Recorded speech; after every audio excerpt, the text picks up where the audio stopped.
Hello and welcome to this Brennan Center for Justice event. For those of you joining us for the first time, welcome. Come on in. I'd like to ask you where have you been, but you're here now. And like all of the events we have, this one is another compelling, thought-provoking discussion. The Brennan Center is a nonpartisan law and policy institute that works to repair, revitalize, and defend our systems of democracy and justice so they work for all Americans. I'm Natalie Tennant, former West Virginia Secretary of State and a longtime friend of the Brennan Center for Justice. So welcome and come on in, as I said.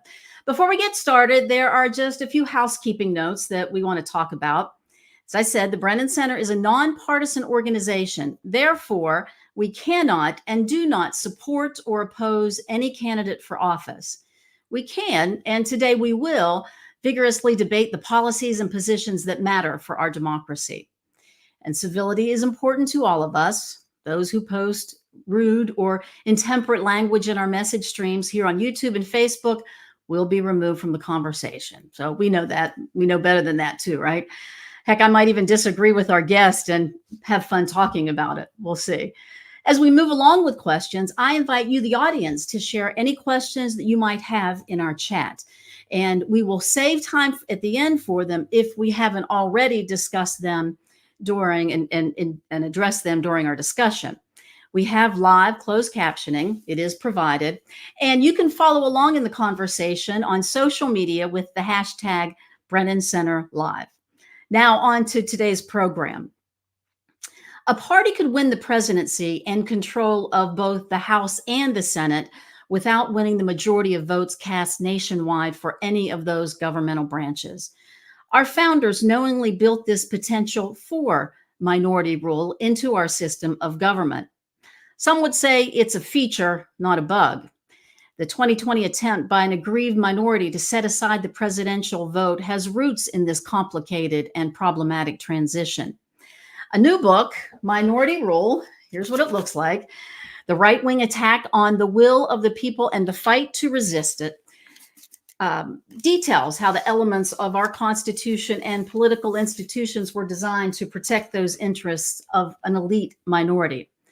As the country shifts demographically and politically, a faction of the reactionary conservatives is taking advantage of structural inequalities and deploying tactics like gerrymandering, voter suppression, election interference to hold on to that power.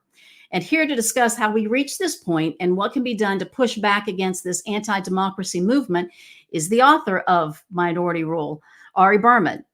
Ari is an award-winning journalist and a national voting rights correspondent for Mother Jones. We're grateful to have him here today to talk with us. Welcome, Ari. Hey, Thank Natalie. You for being with Great us. to see you virtually. It's good to see you too.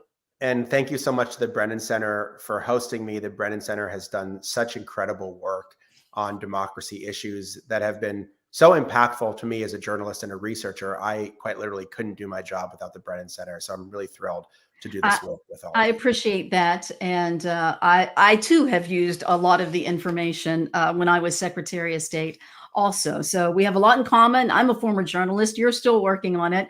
And I appreciate the work you do. I always have the opportunity to talk about journalism. We need to talk about that. And maybe next time we get together, you'll have written a piece on how important local journalism is, especially. But we're going to talk about this Minority Rule book first off. And we'll talk about the basic premise of your book. And as we go along, I'm also going to ask you some of the terminology to make sure that we and the audience are on the same page with how we use it or how we have heard it used before. And first off, the title of the book, Minority Rule. I'm going to ask you what you mean by that, because when you first read it and see it, it's kind of counterintuitive to what we've been taught. You know, I go into elementary schools to talk about elections, and I ask the students, how would you determine what we should have for lunch? You know, and all these little kids are saying, oh, well, we would vote for it. We would vote. And whatever gets the most votes is what we would have for lunch. And that's what would win. Well, now here comes Ari Berman, who says, well, you're not getting that pizza, even though it won. So what is that about? And why does minority rule then in that case? Yeah, I'm just here to make all the school kids feel bad. I'm Exactly. sorry. That's why my daughter never has me in for to talk to her class. So no, what I mean by minority rule in the sense of the book is you have an elite conservative white minority that is holding a majority of power despite not having a majority of support, and that goes directly against the basic idea of a democracy, which is, as spelled out in the Constitution and the Declaration of Independence, that democracy is based on the consent of the governed. Hmm. Well, I mean, but then that doesn't, like, as I said, it's like, well, why would the majority ever let the minority rule? What then becomes a consequence to it? Because it seems Well, like the majority would give up that power in a sense.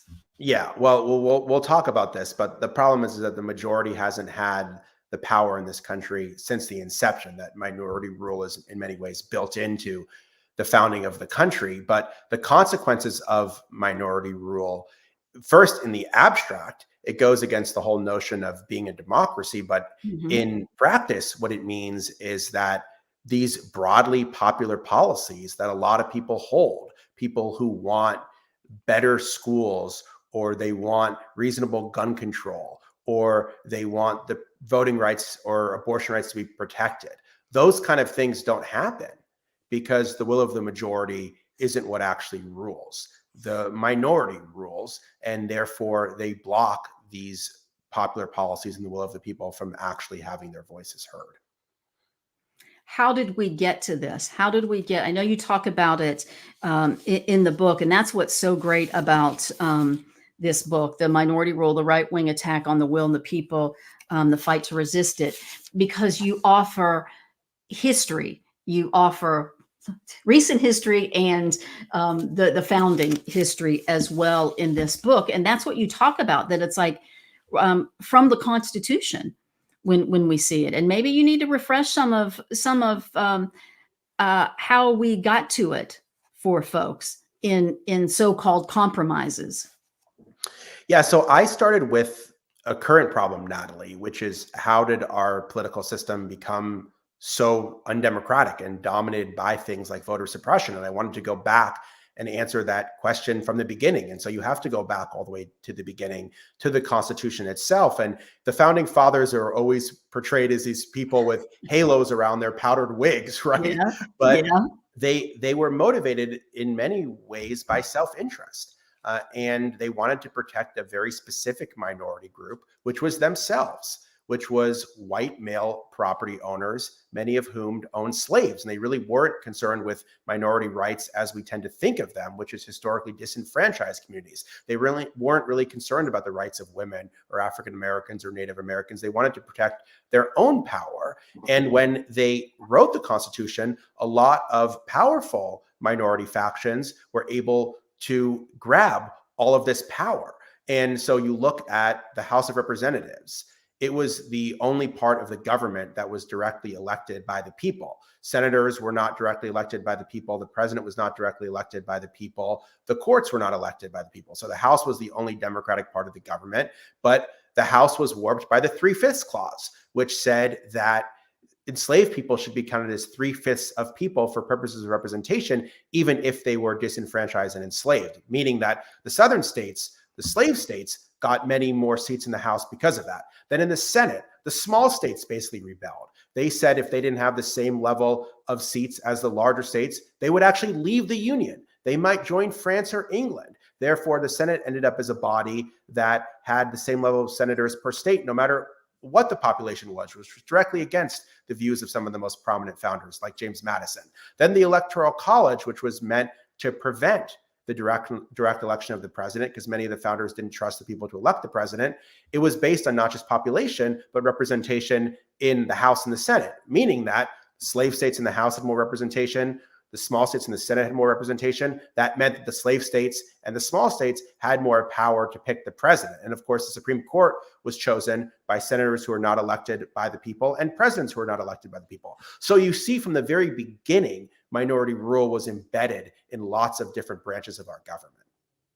Yeah, and that's where you come in to say then, here are some of the consequences. Like, we can tangibly now see the consequences of the minority rule of electing a president, and then a president then appointing the Supreme Court. I Yes. mean, it's an astonishing fact. I mean, we know it kind of in the back of our head, but we don't always think about it as people go on their everyday lives. We get frustrated with, oh, we have this Dobbs case, Roe was overturned, and we don't think necessarily, oh, it was those people on the Supreme Court, but you need to think back about how it truly got there. And the numbers that you put out are not really fascinating. They're disheartening in a sense.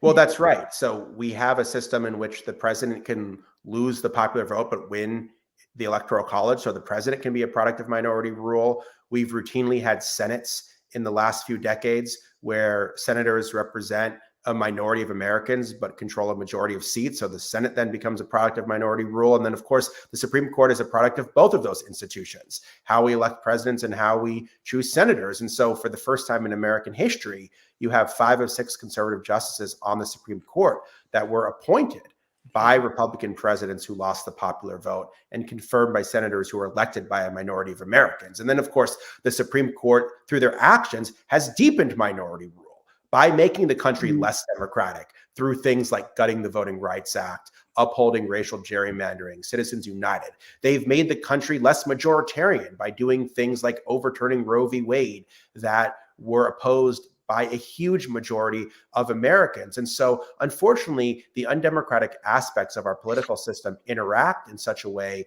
that make minority rule kind of this feedback loop with one anti-democratic structure essentially influencing the other.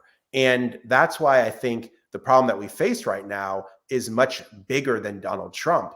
It's really the fact that our institutions don't represent the people as they should.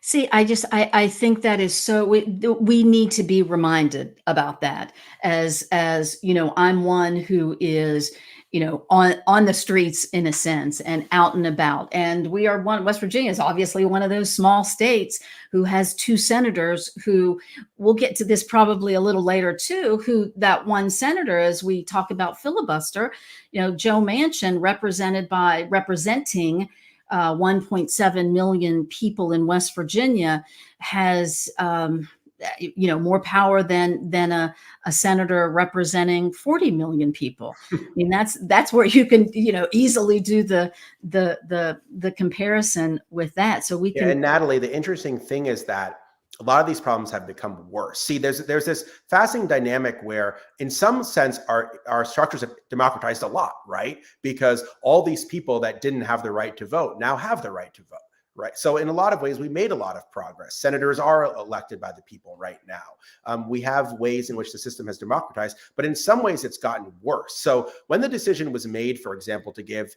each state the same number of senators, that was something that was very controversial. And James Madison said that it would give a more trifling minority than ever the ability to control the balance of power of the Senate.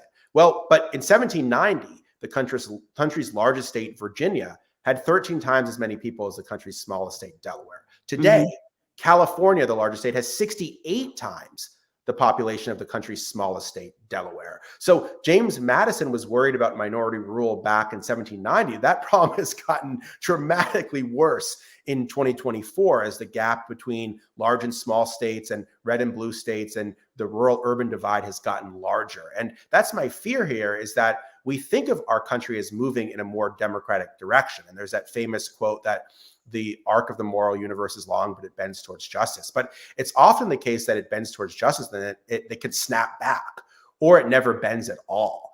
And so what I'm saying is that while we've made a lot of progress, I think a lot of people don't realize that some of the flaws in our Constitution have actually become worse over time. Yeah, and you talk about the arc snapping back or bending back. You have great examples of this with a couple of states that, I mean, you start right off and talk about the Constitution. Then you start right off with Wisconsin, and as someone who works with some of the local coalition, the voting rights coalitions and advocates. And you see some of this, I've only worked with it about the last 7 years, but you really go in and talk about what you start like 2010, the Tea Party, or a little bit before that, and Scott Walker. And it's amazing some of the tangible facts that you give about a state like that. We often focus on the national level, the federal level, but here you gave specific happenings and incidents in Wisconsin and Michigan.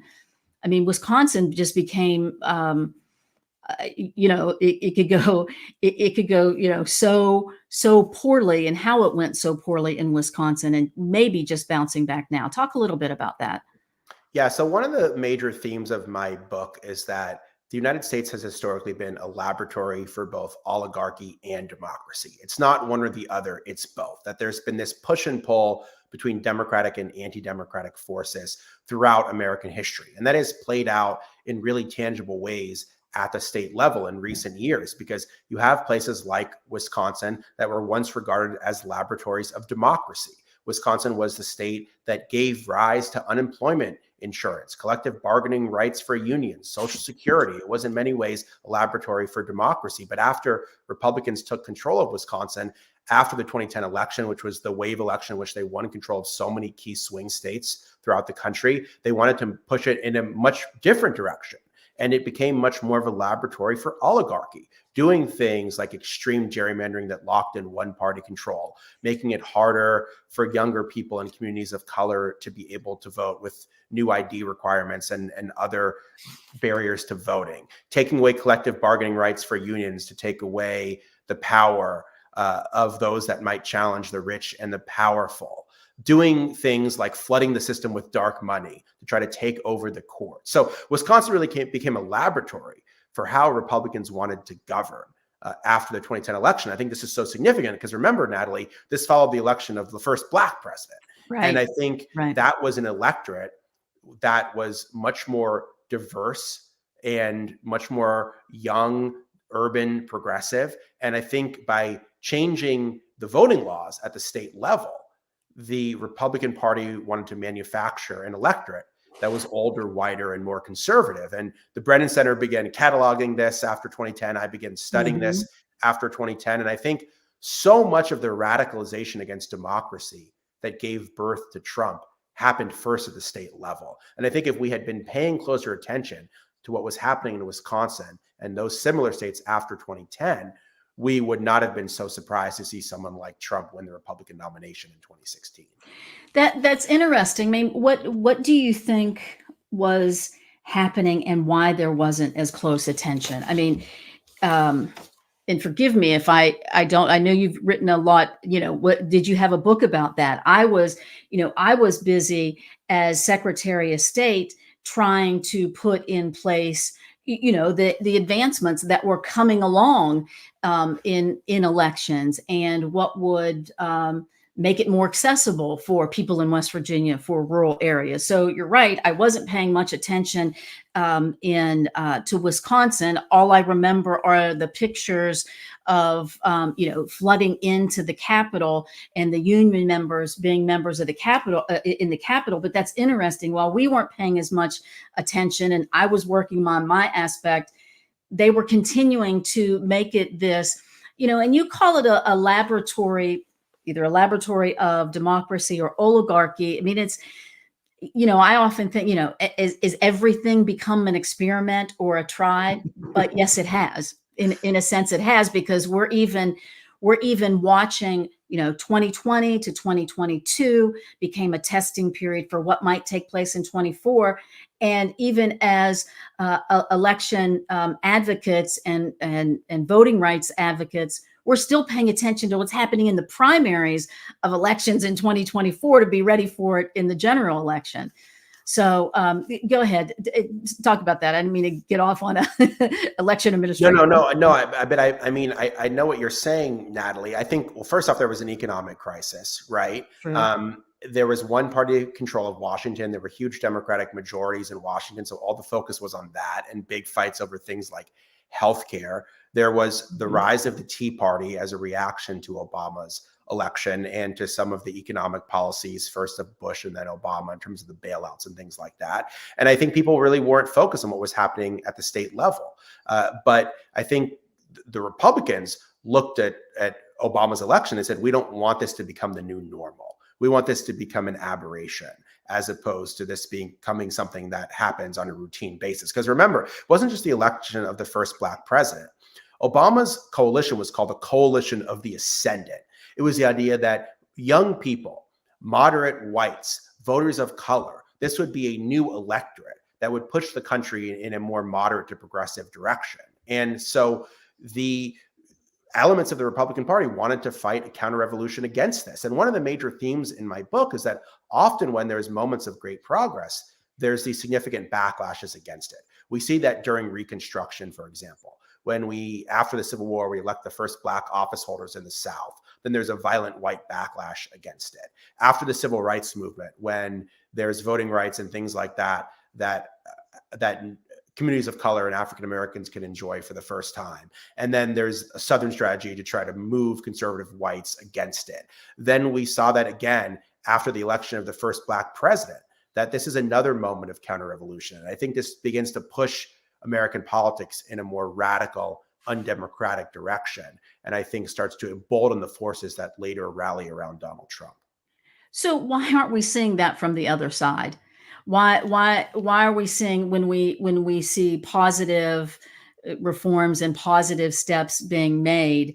Why don't we see it when there are not so positive steps? I mean, now you're obviously pointing out and showing ways, pointing out what is taking place and showing the history of it, but not in the same. It doesn't seem like the other side has been able to keep that marching beat in a sense.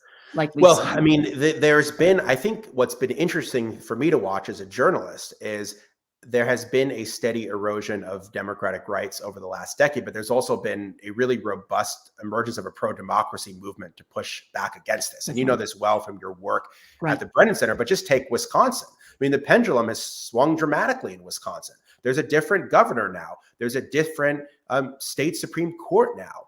Gerrymandering has been struck down in Wisconsin, which is such a huge thing because Wisconsin was a state where Republicans in this assembly in 2018 got 46% of the vote statewide, but 64% of seats in the legislature. I mean, that's inconceivable that something like that could happen. And that gerrymander has been struck down. And there's actually going to be competitive elections in Wisconsin this fall for the first time in a decade and a half. I think that's really consequential.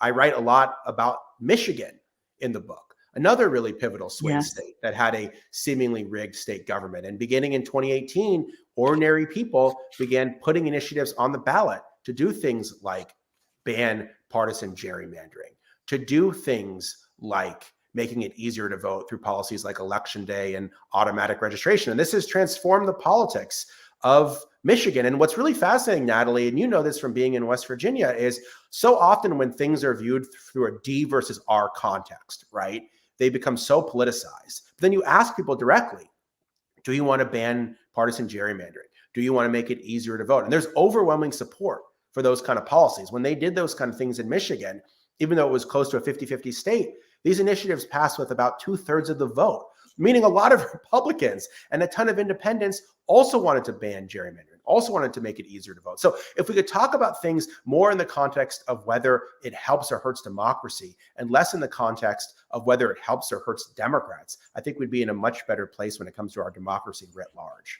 Yeah, you're right about that. And those are some of the words that I hear the president of the Brennan Center say, Michael Waldman. I mean, many times in 2018, when we talk about, and even in your book, the election for democracy and democracy won, that we have to show people what we are for and not what we are against. And kind of in that same vein too, I've heard him say, we can't.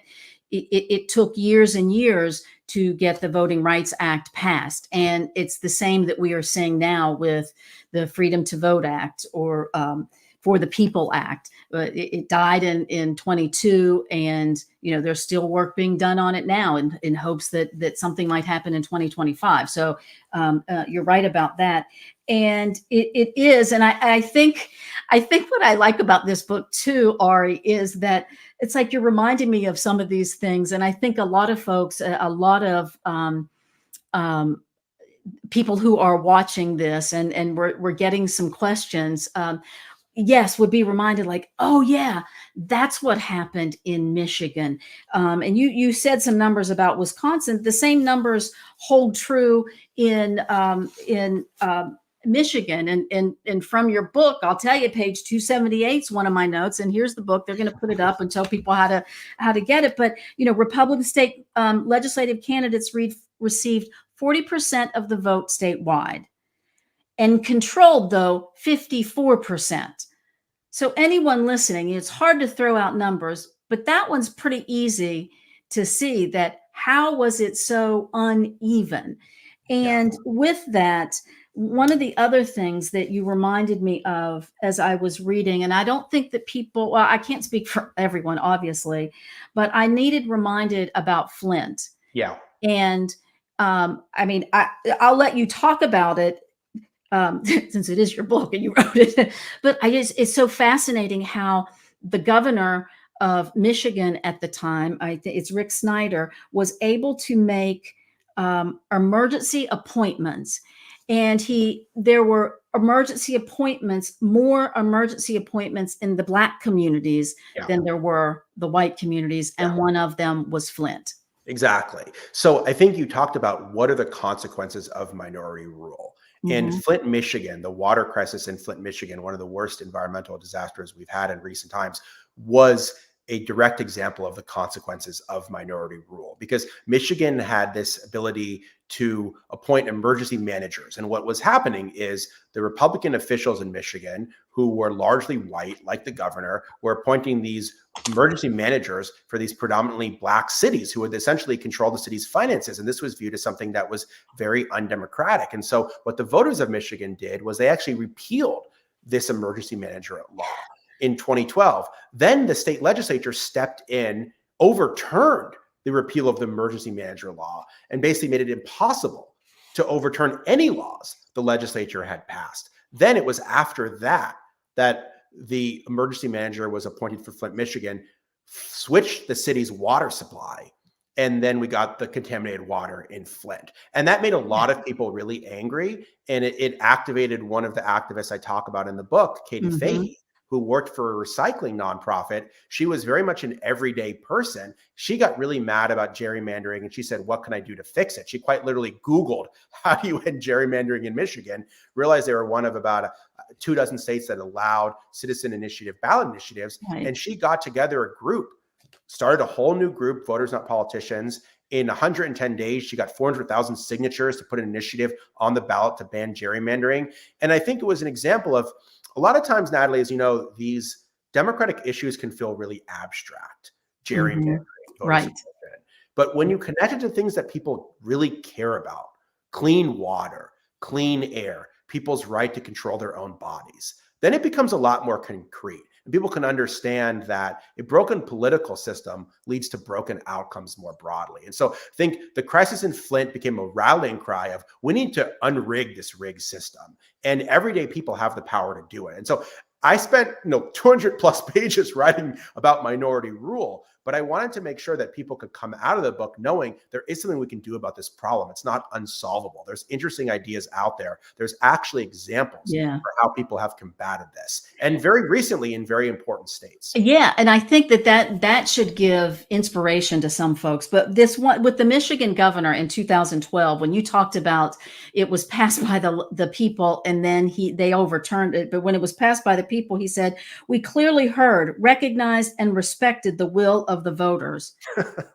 Oh my goodness. And then he goes to the legislature that had been the minority rule, then makes that change. And they treat the water and like they take the water out of the polluted Flint River. Okay, that's a crazy one. So we'll talk about Katie Fahey for a little bit, because we do have a question. And I'll tell you, I mean, I bet you, but most folks wouldn't know what state started the recall and referendum. I guess it's a couple called a different ballot initiative and referendum. But we do have a question from Robert.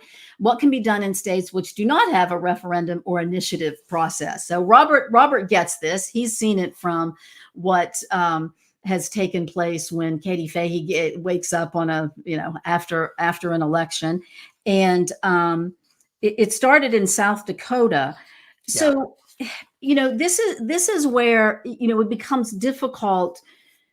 Well, I guess first answer that question. What can be done in those states? They would have to have a constitutional change or change in their state code, right?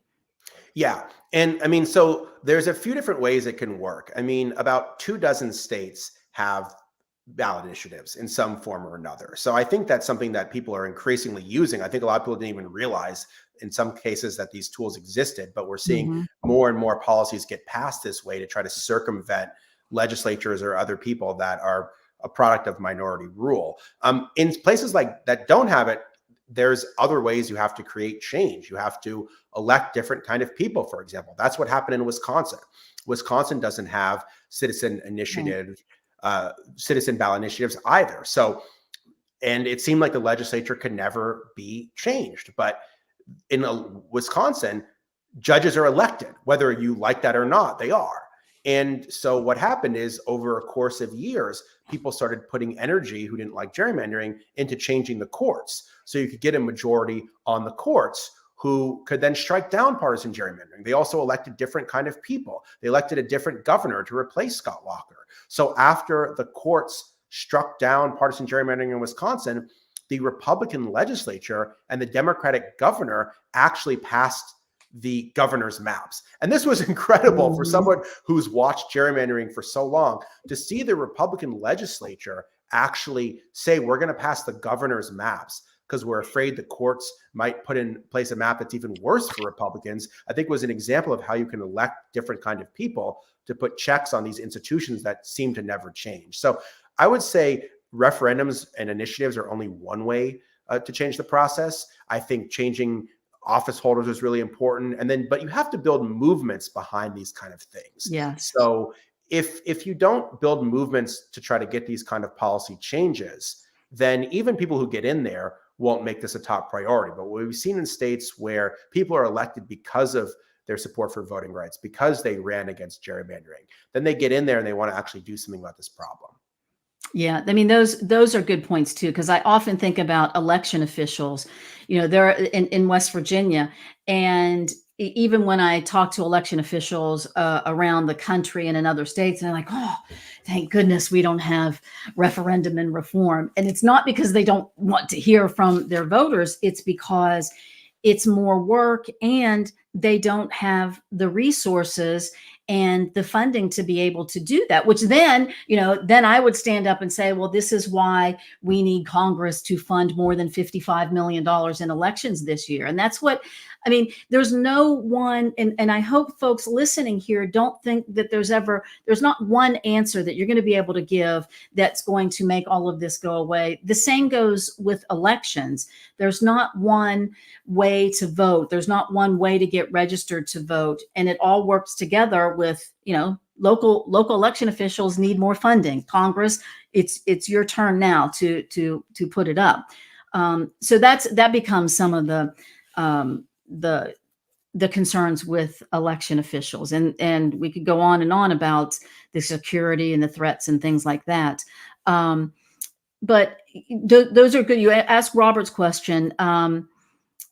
This is a question from Linda also. What's the most effective long-term strategy for reducing these threats against democracy? I think we may have just said it. Well, I think there's really, I think this is going to come up. So I think there's really three things that people can do that are tangible. I think one is elect pro-democracy candidates. And that doesn't mean elect Democrats or Republicans. It means elect pro-democracy candidates. Democrats aren't always going to be for democracy. Republicans aren't going to always be against democracy. So I think making it an issue that that then helps define the candidate, I think is really important. The second thing is we need to build long-term movements for institutional reform on the federal level. You talked about the Freedom to Vote Act and the John Lewis Act. Those came very close to passing in the last Congress. It was only 2 Democratic senators that blocked it, one of whom is no longer a Democrat, both of whom will no longer be in the Senate after this last Congress. And so there's the possibility here that if a different kind of Senate comes back in 2025, there could be the votes for reforming the filibuster to pass federal legislation for voting rights, which I think would be critically important. I also think we need to think about what can be done to reform or abolish the Electoral College. Constitutional amendments are very hard, but there's, for example, the National Popular Vote Interstate Compact. So if states equaling 270 Electoral College votes decide that they want to abolish the Electoral College and pledge their electoral votes to the popular vote winner, that can then abolish the Electoral College through other means. So there's lots of innovative ideas out there, but I think we have to make this an issue. And then the last, and I think the most important thing, is for people to organize locally. And that doesn't mean that everyone goes to Wisconsin and Georgia, right? Because I can't tell you, like Natalie, I live in a blue state in New York. And I can't tell you how many people say, I'm so mad about what's happening in Georgia. I'm going to go to Georgia. I'm like, New York hasn't always had the greatest voting laws either. New York didn't have early voting until recently, didn't have no absentee voting until recently. Texas has 3 weeks of early voting. That's more than New York has right now. So there's a lot of organizing you can do in your backyard. I mean, you don't have to go that far to find competitive elections for state legislature or competitive elections for Congress. Those things exist in lots of blue states too, or lots of red states too. And so I think that people should try to organize in their own backyard, not just because you can have the biggest impact where you live, because I think all state battles are national battles right now. States are paying attention to what other states are doing. And when one state makes it easier to vote, for example, that has an impact. Like I said, I wrote about Michigan in the book. What Michigan did impacted other states. We see so many other states putting forth ballot initiatives now. One reason is why, because they had so much success doing it in a swing state like Michigan. So now other places like Arizona and Florida and Nevada want to follow. And so I think just getting involved where you live and finding the issue that will resonate where you live is so critically important to try to fight this entrenched system. Yeah, I mean, you're exactly right about that.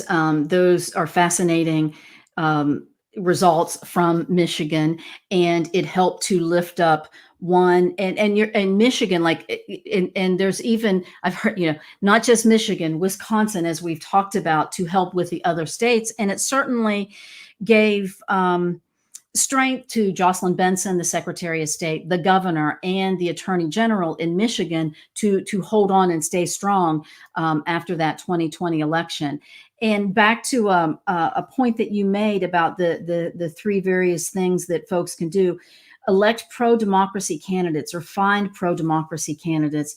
And from what I'm hearing with some of the U.S. Senate races, that there might even be folks who are asking the Senate candidates, before we support you, are you going to pledge to make changes to the filibuster? They may not all get rid of it the whole way, but certainly make changes for it. Because you're right, it was Manchin and Sinema, and now neither of them is going to be in the Senate come January. And that's, as someone who worked on that, who's someone who talked to Senator Manchin quite a bit, it becomes a little frustrating also. Yeah, I can imagine you had some rather exasperating conversations. I should have talked to you off the record for the book, Natalie.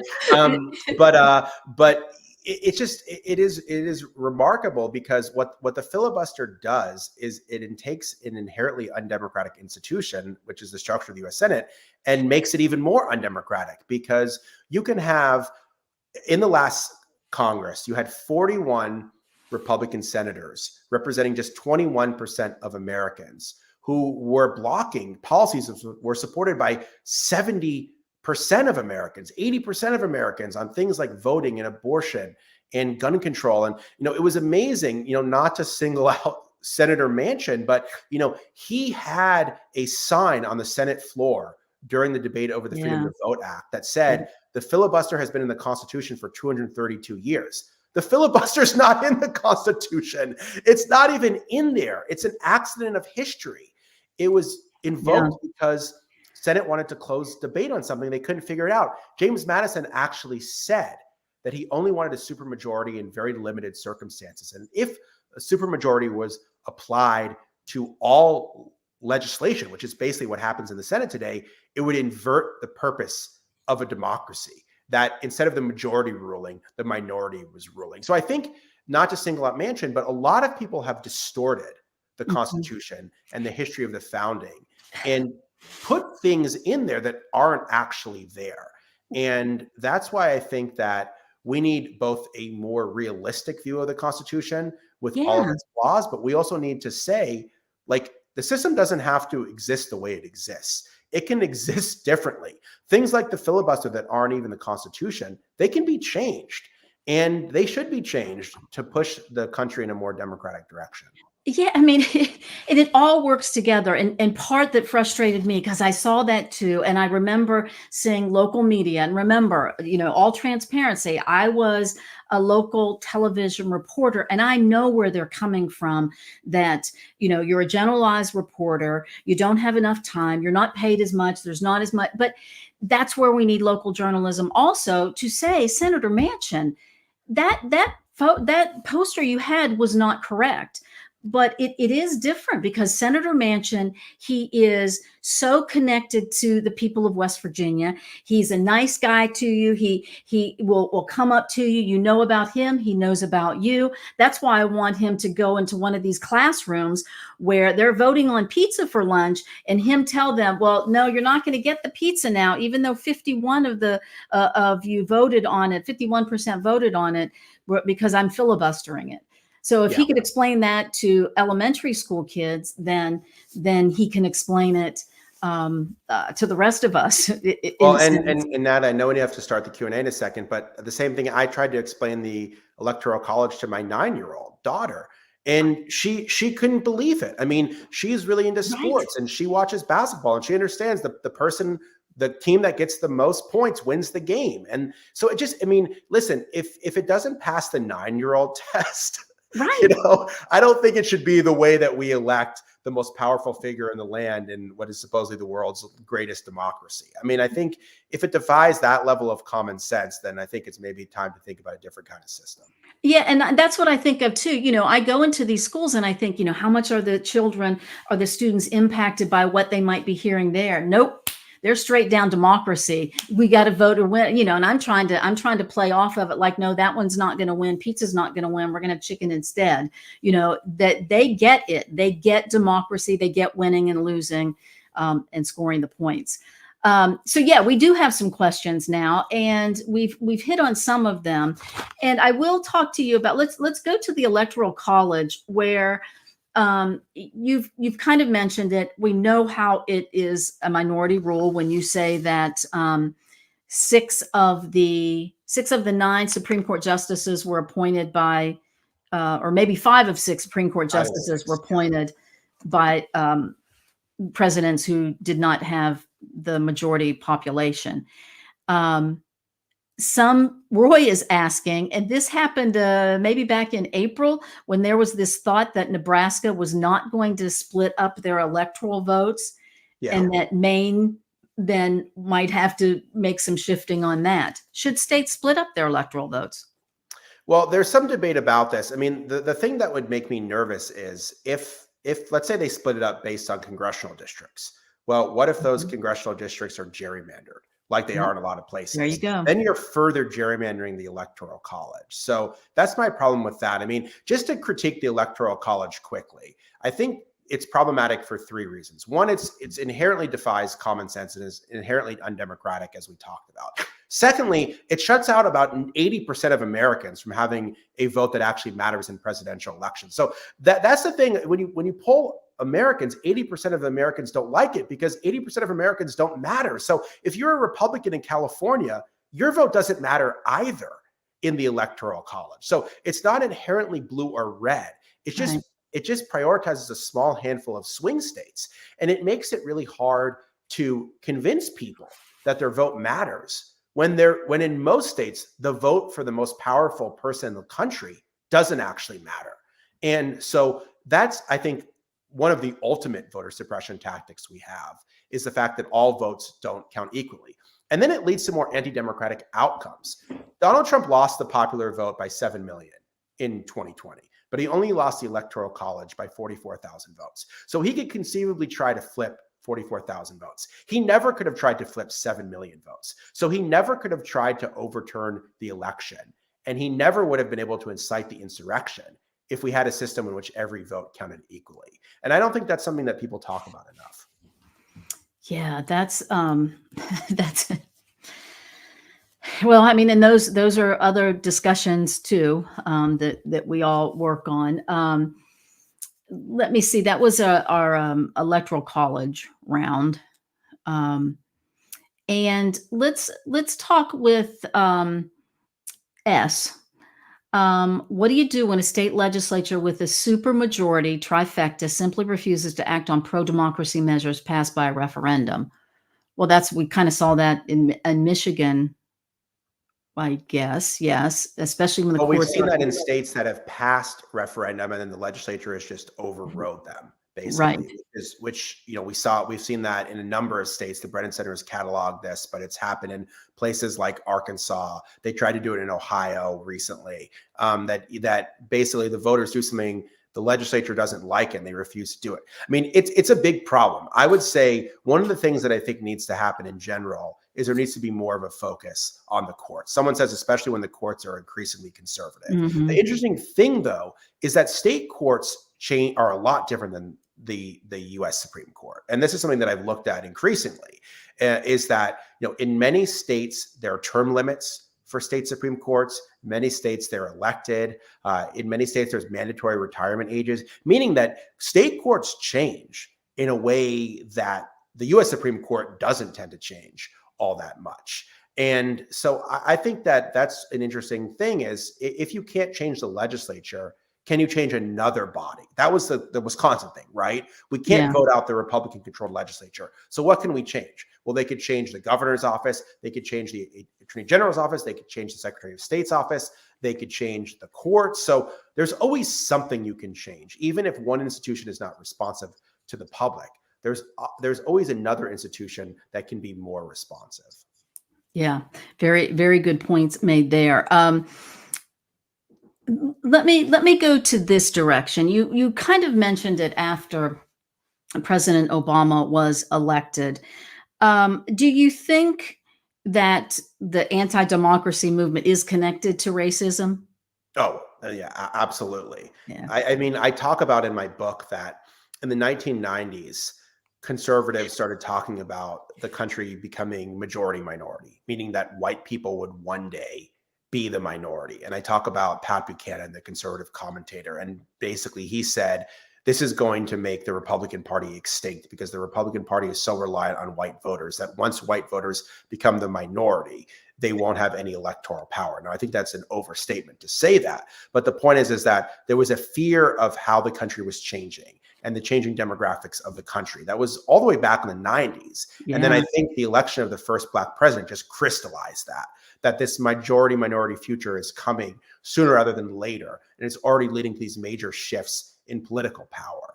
And I think that motivated a lot of the right. I think a lot of the Tea Party was motivated by racism. I think a lot of Trump support was motivated by racism. And I think that the desire to enshrine minority rule and the desire to protect conservative white power, to me, go hand in hand. Yeah. I was interested too in the Pat Buchanan information that you sprinkled throughout the book. That was interesting too, as someone who was growing up and hearing him and his sister also. Let's go to what Dan asks. What role does big money play in enabling minority rule? And you talk about that in Wisconsin, especially. Yeah. Well, it's a really good question. I mean, what it does is it puts minority rule on steroids because Citizens United and other decisions have essentially allowed billionaires to buy elections in secret. And there's no greater, more powerful minority in this country than a handful of billionaires trying to buy an election. And so I think it's made minority rule a lot easier to perpetuate. In places like Wisconsin, a lot of dark money has been funneled into other races, for example, to take over the courts. Also, we've seen a tremendous amount of money spent to create the current supermajority on the US Supreme Court, and figures like Leonard Leo, the head of the Federalist Society, and we don't even know where his money is coming from. So I think it's been very hard to document all of the money that's flooding into the system, the way it's pushing parties, particularly the Republican Party, in a more extreme direction. I know that there's lots of frustration for people that follow this. As a journalist, the researchers at the Brennan Center, it's often impossible to even know who's funding these kind of things. And so I think one of the most tangible things we could try to do is get rid of the Citizens United decision, because I think this idea, you talked about lack of common sense, right? Natalie, in that decision, Anthony Kennedy said money doesn't lead to corruption, which I don't know anyone could make that argument with a straight face. And I think it's led to a tremendous amount of corruption in our system. Yeah, and especially after it came down, and that was that was a point that we pointed to. But then there's been so much other happenings with our election that now the first concern is, what is your concern about elections? When people ask about 2024, and it used to be money and politics, we need to end Citizens United, and now it's misinformation or non-facts being used, and people believing the non-facts that are in the election. But it does come down to the money, because that money allows people and gives people the ability to put out false information about an election. Yeah, for sure. And that threat is getting worse now with technology and social media. I mean, it's amazing to think about. In 2020, Twitter, which when it was still called Twitter, was fact-checking disinformation on things like mail-in voting and on things like COVID. And now one of the largest spreaders of disinformation owns the platform. So, I mean, not only are they not regulating it, but it's pumping this stuff out on a daily basis. And so that's another thing that's really concerning for me is, the forces that want to enshrine minority rule often realize that they're propping up an unpopular agenda.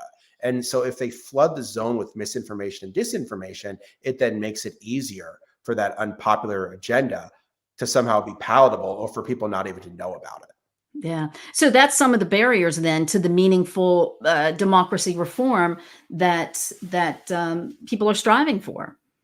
Yeah, well, I mean, there's a lot of barriers. Unfortunately, there's the barriers at the federal level. I mean, I think the biggest barrier at the federal level is just that the Constitution is so hard to amend. The fact that it's a double supermajority requirement, meaning you need 2/3 of the Congress and 3/4 of the states. So no major constitutional amendment has passed in the last 50 years as a result of that. I think when there were 13 states, it might not have been so hard for James Madison to imagine 8 states signing off on something. Now you're basically, saying 30-something states have to sign off on something, which in a time when the country is very politicized, it's hard to imagine that happening, right? So that's a big barrier to majority rule. Then you have things like the filibuster. Then you have gerrymandering and all of these other anti-democratic tactics. It doesn't mean that the barriers can't be overcome, but I think we have to be clear-eyed about what the barriers are, so then we can try to figure out, here's how to overcome them. And then what can be done quickly. That guy was saying the movement for state reform could happen a lot quicker. The movement for federal reform, some things might happen quicker, like changing the filibuster. Other things like abolishing or changing the Electoral College, that could take quite a bit longer. Yeah. And you do mention that changing the U.S. Constitution as opposed to a state constitution is a whole lot easier. And then what we're also finding is that, much that we saw in the Freedom to Vote Act has come down to the states, when there are some states passing a Voting Rights Act, like or a VRA, like a Minnesota, like Connecticut also. So yeah, I mean, it's exactly what you're saying. Is it's coming down to local levels, to state levels, to be able to do that. So as we start to wrap up things, um, we talked a little bit about the minority rule, Ellis, of impacting the voter suppression, but I just want to wrap up and give enough time for you to um, say what you'd like to say. But one thing that you, maybe not one thing because it's hard to pinpoint one, but a couple of things that you do want the audience to walk away with. Coming from your book, and I would just say that I really enjoyed it, and it's offered the recent history that I liked. It talked about Kansas former Kansas Secretary of State Chris Kobach. We probably didn't agree on much during our Secretary of State meetings sometimes, but some things we did. He came to West Virginia when we had an event here, but you talk about his radio show on it, and it just got me to think that when we had the National Secretary of State Conference in West Virginia in 2011, he was still doing his radio show. We had to find a room for him. So I thought that was interesting when I read what some of the things you wrote from the book. So thank you again for being here. But let's talk about, tell me what you want the audience to truly walk away with after hearing all of us.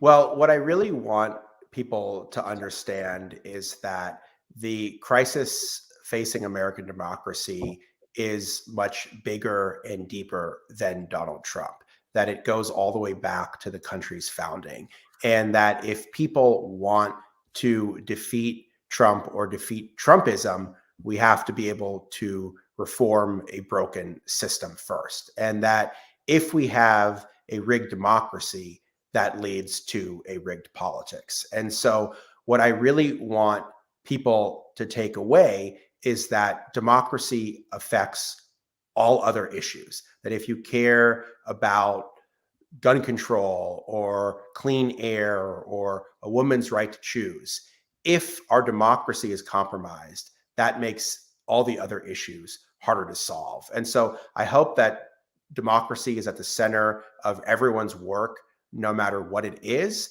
and that I hope people understand that minority rule is directly at odds for what a democracy should be, and therefore fighting for the will of the majority, fighting for majority rule, fighting for democracy should be an issue that we all can rally around. Yeah, very, very well said. And I often run into folks who say, well, I don't care. I'm not doing anything with, I don't like politics. I don't like democracy. And, I recently had some high school students and I explained to them, do you like the speed limit? And I said, it all has to do with politics and how it's formed through our democracy. So you're very correct on that. And it's, and the audience, to you, thank you for joining us. And by being on here and listening, you are compelled to want to help make changes. But it's those of us who have to reach other people in our state, in our family, among our friends, to be able to allow them to see the tangibles that you talk about and the concrete evidence of what and how minority rule hurts us. This has been great, Ari. I know that you've done this. The book has been out since about April 24th. You continue to talk about it and give your time to us who want to be able to share it also. And I really appreciate it. The Brennan Center appreciates it. And audience, I would just like to say thank you for all of your questions. And this is an ongoing discussion, as you see. But more importantly, it seems like it's an ongoing action and work that needs to be brought on, as Ari said, by all of us. So the Brennan Center does look forward to seeing you at future events. And to be the first to know when events are happening and being announced, be sure to sign up at our events newsletter at brennancenter.org, brennancenter.org/events. And if you're going on the brennancenter.org anyway, you might as well read some of the research that Ari talks about, some of the ideas, and not just for voting rights, but for money in politics that we've talked about, for judicial reform. It's all very important. And the brennancenter.org is a very good place to be. So thank you for joining us. I'm Natalie Tennant, former West Virginia Secretary of State. And I thank you for joining us and coming in and listening, and we'll see you next time.